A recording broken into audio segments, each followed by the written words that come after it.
the natural water has two elements, that is oxygen, and another is that hydrogen. Hydrogen has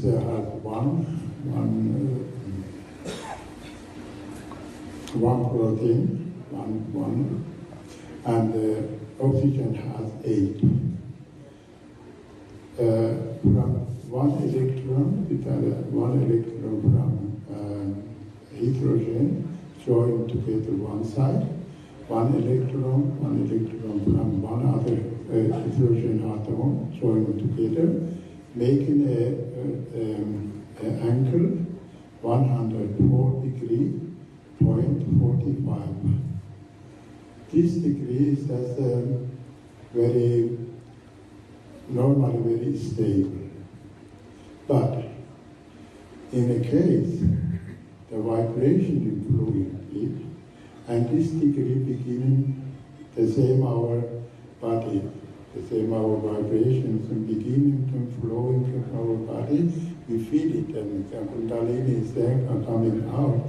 We feel it here, isn't, and everybody is a little bit harder, but everybody feel it. Except that you wouldn't sit here and hear me. And the same thing is just by the vibrated water, and in front of the root, on this angle beginning to translate, and beginning to bigger and smaller, that is what I have told you, that has the capacity to solve a lot of mineral in the water, and to make them available, the root can take it easily. That's what I have explained to you before, at the beginning, at the end of the thing. Thank you. And this is really revolutionary. This is completely revolutionary, because the problem in agriculture is that because the roots cannot absorb the minerals in the earth around the roots. It's a big problem. They put chemical, they put something that's called fertilizer just to help this process. And if this happens with vibrated water, the roots can absorb so many minerals. And, it's not double, it's 100 times better, minimum 100 times better. And, vegetal, in the industrial agriculture, they give 3 minerals, P, K, N. And they saw that with this only 3 minerals, the veg grows a lot, especially with nitrogen. Nitrogen can triple the size of the veg. But they are not natural at all. Because naturally, any veg maybe needs 25 minerals, and they are not available. They can be a little bit far. In this way, if they are there, they are available to the roots. And this makes vegetables not only big, I don't want to say big, but they are natural because they have been fed by all the minerals that they need, that they want. So it means that you eat food which is natural, not organic or whatever you call it, doesn't matter. Because also organic agriculture, they feed with more nitrogen, also if it is organic instead of being chemical, but you are pumping up the veg without having real organoleptic qualities. But in this case, these veg are fully of minerals. And they are really what God sent us in this planet, in their breath. So, just to conclude, because they gave us 1 hour, it's already passed, I will just remind a little bit. If there is any question, please. I would request also if someone wants to be in touch with this group, you can leave to Antisani. Can you raise up anything? She has prepared here a sheet of paper and a pen. You can write your email address, your contact, and we will contact you to keep you in contact about this. But I wanted just to close with a little quote of Mother that she had here in Cabana 97. She had in this place exactly, Ganesha Puja. It was about Mother Earth. And then she said exactly what you said before. Every time I'm here, I have thought how to improve this place, how to improve this soil, which is barren. Actually, the soil here is not very rich. It's quite, it's not. And then she say, stop a moment, and then she say, if you're innocent, if there is no greed, if there is no competition, and if there is no attachment, she gave the recipes, these 4 things. Innocence, no greed, no competition, and no attachment, you will enjoy the beauty of your creation and of the creation. So, she saw the problem, she gave us the solution. And this solution is not only for agriculture. Think about it. This solution is for everything. And exactly 10 years later, 2007, again here, 2007, she was not speaking so much at that time. At that time when she spoke, we were all happy to hear again her voice. And she said, she talked about the fragrance of the flower, you remember. She said, here in Western country, the flower has no fragrance. In India they have fragrance, but here they don't have fragrance. But if you change people, you can bring fragrance to the soil, to the rose, to the flower, to the veg. So as has been said here, scientifically and empirically, we have to change. If we change, we can change everything. We can change other people, we can change the nature, we can change the soil. And we have just to conclude something to show you, because with you, we went up to, we have an orchard there, and we planted some very little bit unsuccessfully tree fruits there that have been eaten by the animals several times. So they are kind of strange trees, but they are still surviving. And we plant around that. This plant, which is coming from India, is called kush in India, and in Italy, in Western countries, called vetiver. Vetiver is a grass. And the most important thing of vetiver is the roots, because with the roots of vetiver, they do perfume. The vetiver perfume is the base of every perfume. And kush perfume, if we go to India, we know what kush perfume is. We all buy kush perfume because we like it. It's the most liked by Sri Ganesh. So, I would like to show you. First thing, we chop all the leaves, and this has been done the 15th of August. And this is the leaves. Can you show the leaves chopped? Yeah. Okay, the level of the leaves chopped is this one. And then we start pouring the vibrated water. And this is what has grown up in 10 days. I don't know any vegetable that in 10 days can grow up like this. And this is only vibrated water. That's it. We just take out one of them to bring you here and to show you what's exactly what we were saying. It's not a theory. It's something that we all can do it in our garden, and it works. I just wanted to say one thing on closing. We were on an India tour, and I can't remember which one it was, but Shimarji took us to an area that was like concrete. It had stones like more than here. Like it had stones all over it. And it was 2 o'clock in the morning, we all fell out of the bus. and we sat on the ground, and she said, we've got to vibrate this ground, it's going to be a farm tomorrow. and my agricultural side kicked in, and I thought, well, that won't happen.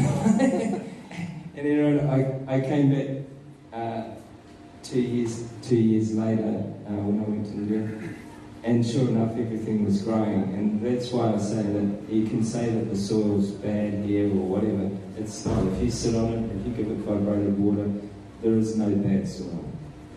And you'll find that out for yourselves. Like it's amazing, and we've seen it up here, and where it's been pushed off with a bulldozer, and there's no topsoil. It's all rock. You just need to sit on it and vibrate it and put the vibrated water on.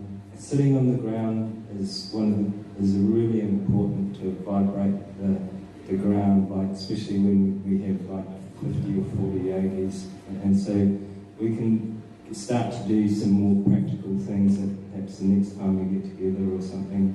But just for today, I just want, we've just tried to cover the broad aspects of vibrated water and experiences and using it and things. So thanks. I think Shumaji advised about the insects. Oh, the insects. Oh, yeah, she said about the insects. Okay. So the question was, how did Shimaji advise about the insects? You just put more vibrated water on, and the insects, they can see infrared. So when they're flying along, if a plant's got a weak infrared aspect, that insect will go for it. And so that's why you have some insect attack. But the more you can get, so down on the farm here, like I've had it from a few times from people who are like, oh, there's insects here, there's drama, and yogis are the worst because they just go and grab a bottle out of the shop and spray it. And so we've got to just get away from that. That's conditioning, that's Bayer conditioning. So you've got to go and get more your vibrated water and put the vibrated water on. You've also got to realise that nature's doing her job too. She's not static. And so that insect flying along, seeing that grass that's weak or whatever, or cauliflower that's weak, they're taking that out. That means that they're keeping the genetics at a high level. So losing a cauliflower or plant sometimes isn't such a bad thing. The thing is that what's different about this is also, I've done some infrared work, I need to do some more, but you definitely get a lot more infrared with using the vibrated water, so you can help to get the defence mechanisms going, and also that there's always going to be, just realise there will always be some attack in some way, because that's what happens in nature. Nature, yes. And the other thing is that I always get questions about slugs, and people want to chop slugs up, and I've picked off 100 slugs. Slugs, yes. Do you want to comment or? In science, we have found a couple of names, and we believe the Mother Earth is just something in the system, because we found atom, and nowadays the atomic age is the best thing. But in other occasion, I would like to talk about atom for you, and which connection is our Dietatis with the atom. And we would be 100% understanding everything is the same thing is in our body. We connected it. If its connection is there, it would work it out. If it's not connected there, you can try it how long you want, it was not possible. That Mother has given us a capacity, that is the Kundalini. Understanding this word, the Kundalini make us to connect with everything at the world. I am not taking at the planet Earth, at the world. We are connected everything. We are not aware of ourselves, because everything is coming from this Kundalini. Is there any other question? Okay. Just to say, have you ever, at the National Centre in the UK, we've got a really bad clay, so we've had to put a lot of organic matter to grow vegetables. And one thing we did, which we thought was quite amazing, is we just used vibrating flowers and puja. Yeah. But we did understand, people said, well, there's a lot of chemicals in the things to break down. So we let them rot for at least 6 months, and we create this organic matter, and we had really good results, because we just did no dig. Yeah. So the question was, in England, they used, they got a heavy clay soil, and they used the flowers from mother's pujas as compost in the soil to get the organic matter up in the soil. So that's correct, yeah. The thing is, what you can do is also the chemicals that may be on the flowers because you're buying them and things like that, that most of them break down under ultraviolet, and the compost should be, if it's done in the right way, it will heat up and deteriorate the waste. But the thing is also, this is where we here are wanting to grow more, not only vegetables, we want to grow the flowers for Mother's Puja, and I'll just briefly touch on this. I was in Florida just 4 or 5 weeks ago, and there's a yogi there, Anil, and he's a good friend, and he actually does all the background work for carbon trading, so he's actually going in the forest and working out how much carbon, when I say carbon trading, they work out how much the value of the carbon dioxide being taken in by the trees is worth, and things to allow these people, like, for example, Apple will buy carbon credits to offset their carbon, putting carbon into the atmosphere. I mean, it's all a little bit. Anyway, that's what he does. So I said to him, he said, you know, come and have a look at this. And he's only got a house which is, you know, a small area and a compound in Tampa, and he's got his plants growing there on vibrated water and everything, and they're growing crazy. But what was really interesting to me was he was taking the amaranth from the pujas and using that in his, because he's growing like in a sort of closed, it's not a hydroponic system, it's just a closed system that he's growing in.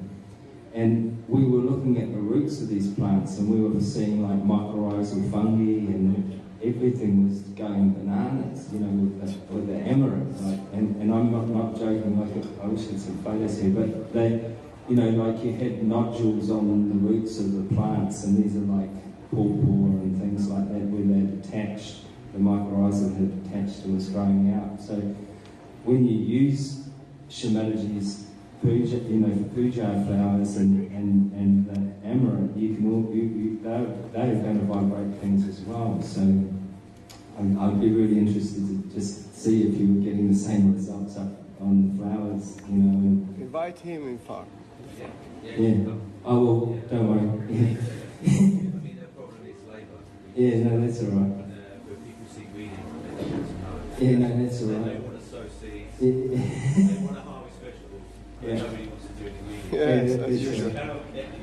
So we actually, it's quite interesting, quite a timely thing you brought up there, because we actually made the first plant-based herbicide in the world from some comments that Shimaji made to us in New Zealand. And what happened in New Zealand was that we were driving Shimaji, and I was talking about a tree, a native tree in New Zealand, and she turned around and pointed it that way and said, oh, those are Roman pines, and you can do a lot with Roman pines. And I didn't really understand what she was meaning at the time, and so I just said this Shimaji, and you know, like 5 years later I was driving down the road and I thought, hey, there's nothing growing under these pine trees, you know, like, and so we started to look at it, and we found that it was 2,400 fractions or chemical fractions in the pine tree, and then we found that we isolated down the fractions, and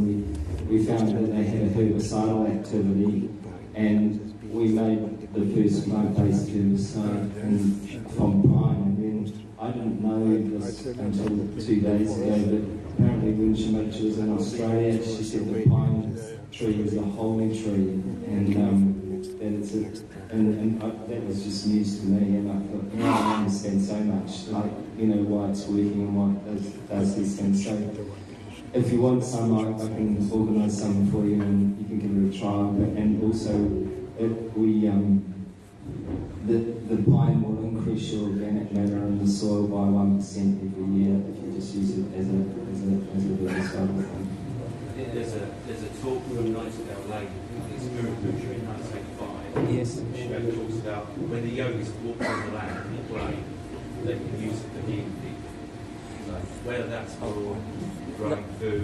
That's true, because at Kalajahari, a 99 puja in New York, when we went to Kalajahari, she got us to jump in the ponds at Kalajahari and rub the mud all over us. And she said, do as much as you can, like rub it in your hair, rub it in. And then I found out the other day that Shimaji sent pendants of the mud from Kalajahari to India for the Indians to have as well. So, you know, your comments on mud are pretty much there. Yeah. So, let me finish our thing, our day began. Let me go 5 minutes in meditation again and finish it our sitting. That is all theory. We can't talk easy, but practice is that we feel it.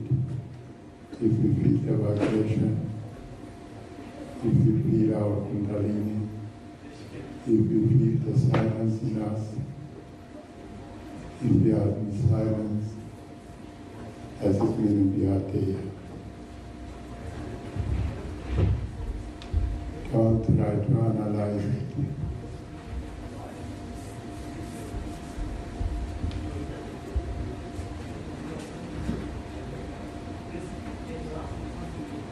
Mother, your children, they are sitting here, they are proud. They are all proud to be your child. We are proud. You allow us to take your name in our mouths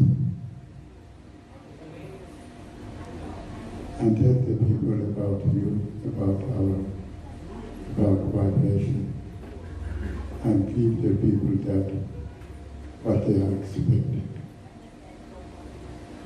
Another word, Mother, we love you.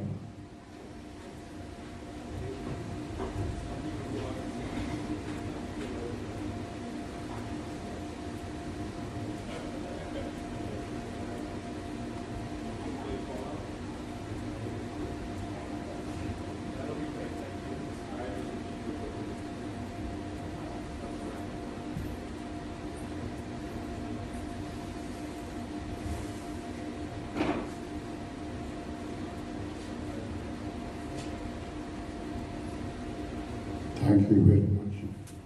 Giving us this opportunity. Give yourself Mata and Kundalini.